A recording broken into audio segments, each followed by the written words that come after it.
So I finally got my hands on the all-new Hyundai Alcazar. And of course, the number one question that everybody has on their mind is it a vehicle that you should bring home, and who is it exactly for? So in this video, I'm going to be answering these questions and telling you all about the Alcazar and what Hyundai has delivered with the 2024 edition.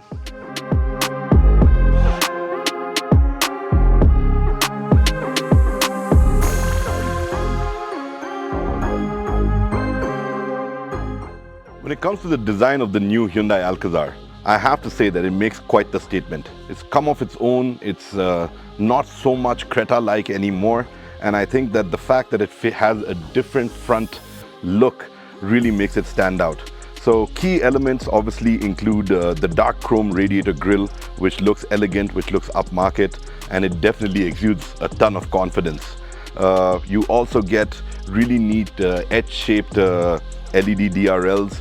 The light bar that runs across the front definitely adds a touch of class, and now I know that there was a grouse with the older version and the way that the headlights used to function, but now what you get is quad beam LED headlights, which definitely offer more in terms of night visibility.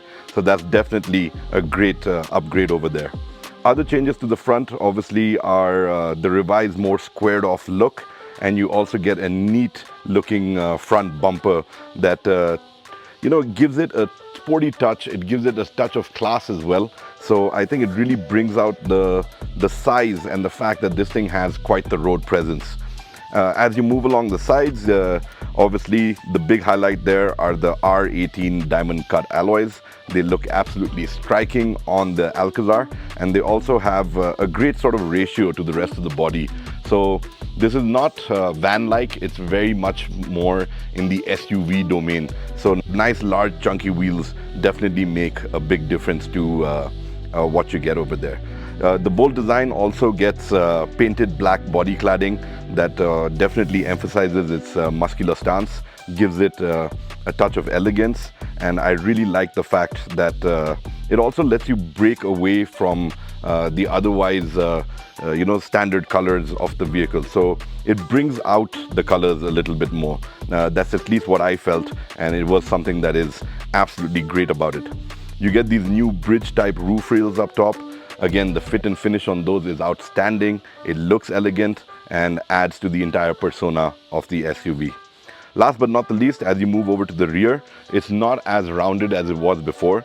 It's now got a more squared off look. That etch motif with the lighting continues. You get a nice LED tail bar at the back, and that looks absolutely stunning, especially at night. And overall, they've done a great job in terms of the package when it comes to design. Once you're seated inside the Alcazar, the first thing that grabs you is the fine attention to detail and the fact that they've used this nice brown and black dual tone look to really give it an upmarket appeal. So overall, very well appointed. I will jump into the details on what you get on board, but for now I'm going to tell you that it's got a lot of space. They've done a brilliant job in terms of space allocation up front, in the second row, especially the 6-seater version. And of course, it does have a third row, but that's mainly for little kids and for short drives. But having said that, the Alcazar is a very promising 3-row SUV that's out in the market. Now, I've already said that the interiors are extremely opulent, and that's what Hyundai is going for with the Alcazar. They're giving you a neat premium SUV at a very affordable price point. So while I have elaborated on space, what you do get in terms of creature comforts is obviously you get a neat digital instrument cluster that has a ton of functionality built into it, which you can scroll through at just the touch of a button. You've got a massive 10.25-inch multi-display digital cluster. You've got your navigation screen there, your infotainment. All of that is again seamlessly integrated. I think Hyundai does one of the best jobs when it comes to all of this, and with the touchscreen infotainment system, there is a lot for you to access. You can pair your phone with it. You've got Android Auto, Apple CarPlay connectivity inbuilt, and definitely some very cool features on board that make it very easy and very intuitive to drive. Even your AC controls, everything.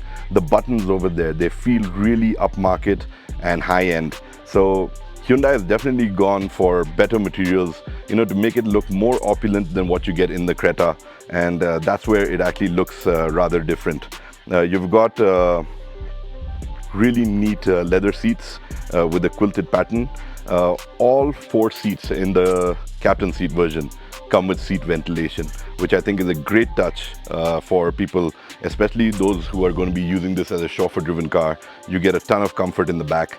The headrests have also been done, to have these little winglets on them on the second row seats, so that they support your head better should you be taking a nap. Your head's not going to roll off the headrest.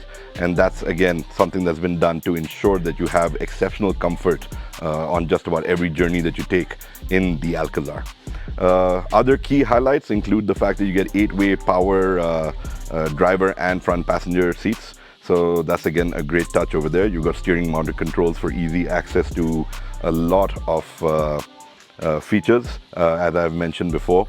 And the fit and finish, I mean, you've got very neat, elegant materials used to ensure that you feel that you are in something a little bit more opulent, something that's all about luxury. Comfort is also a key highlight of the Alcazar, and I think that they've done a great job in ensuring that you've got enough headroom, enough leg space, great under thigh support. Even the second row seats, the captain seats, have this little insert that sort of pops out to give you that additional support on your thighs, which I thought was rather cool and definitely something that you require when it comes to overall comfort. Last but not the least, you do get a neat tray at the back, which pops up. It's mounted on the back of the front seats, so you can actually work. It can carry the weight of a laptop. So if you have to be seated in the back and you need to do a little bit of work, the Alcazar is your office on wheels. And you've also got a very cool walk-in function where there are buttons on the side of the front passenger seat. So if you're seated in the back and you want additional leg space, you want to move that seat further up, especially when it's empty, you can just do it from the back. You don't need to ask the driver to sort of lean over. You've got controls right there that allow you to set it up so that you've got really neat amount of leg space, and you can literally walk into the Alcazar if you have that seat moved all the way up front. So yeah, I mean, when it comes to the overall interiors, it's a great package. I think they've done it really well. All the creature comforts are intact. The AC works wonderfully well. Kept me very cool during my shoot out here in Udaipur. And of course, for a guy like me who likes to travel a lot, the fact that you get these versatile folding seats in the second and third row ensure you can open up a ton of space as and when you require it.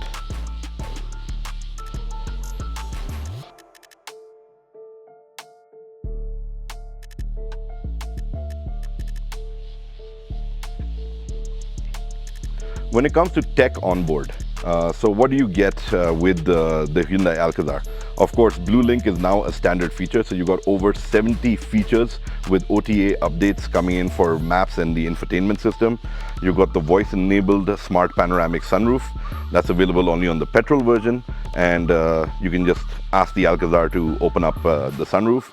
You get a premium 8-speaker Bose sound system, dual zone AC. Like I said, the AC is really effective. And you also get wireless chargers for the second row, which is again another key highlight that makes the Alcazar, with that focus on comfort and convenience. Now, before I get driving, let me tell you about what you get under the hood of the Alcazar. Now, this particular one is the 1.5 GDI petrol. It delivers 160 PS of power and 253 Newton meters of torque. Hyundai is offering the 1.5 GDI with a 6-speed manual transmission and a 7-speed DCT, which is what I have at my disposal over here. But for diesel lovers, you do get the tried and tested 1.6 liter unit that delivers 116 PS of power and 250 Newton meters of torque. And on that, you get a 6-speed torque converter automatic or a 6-speed manual. But for now, I'm going to go out and have some fun with the DCT.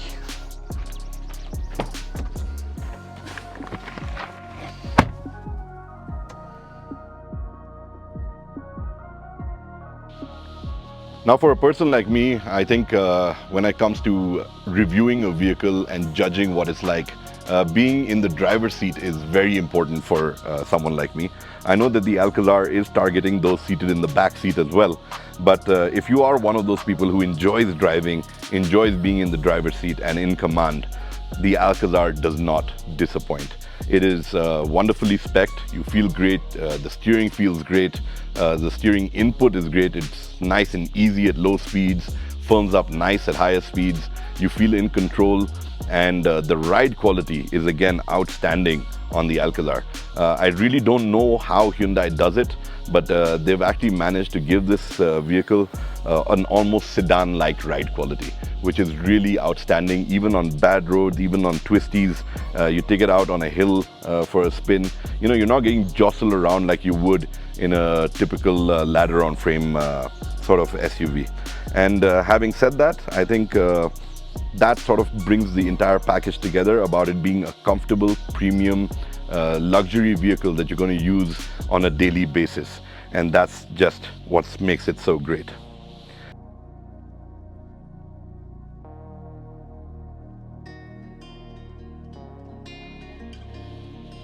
Now, for Hyundai, safety is definitely something that's on top of their list. So I'm not even going to run through all the safety features, just some of the highlights. So of course, 6 airbags on board is standard.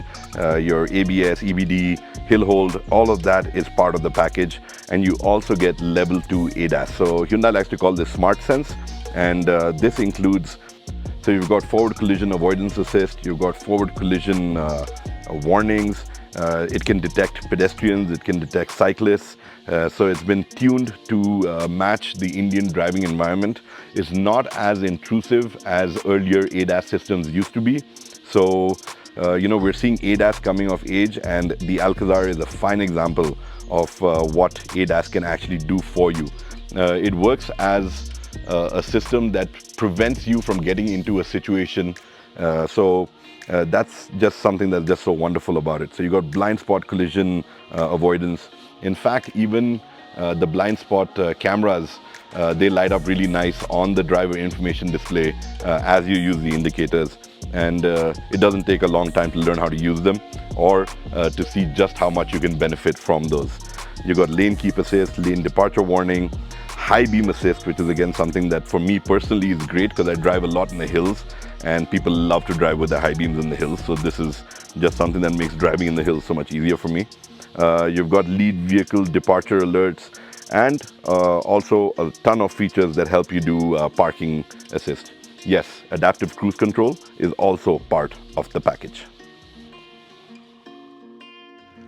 And with that, just to sum it up, Hyundai's focus with the Alcazar, according to me, has been purely on upgrading it and making it more about being a lifestyle luxury vehicle and affordable as well. So you've got brilliant engines, frugal engines, you've got brilliant features on board. Hyundai has never skimped on that front. And with the new Alcazar, I think the seating comfort has improved. A lot has changed that makes it a great mid-size SUV that's just right for you and a large family. On that note, if you do have any further questions about the Alcazar, you want to know more, drop me a comment, put a question in there, and it is my promise and the MotorScribes promise that we will get back to you.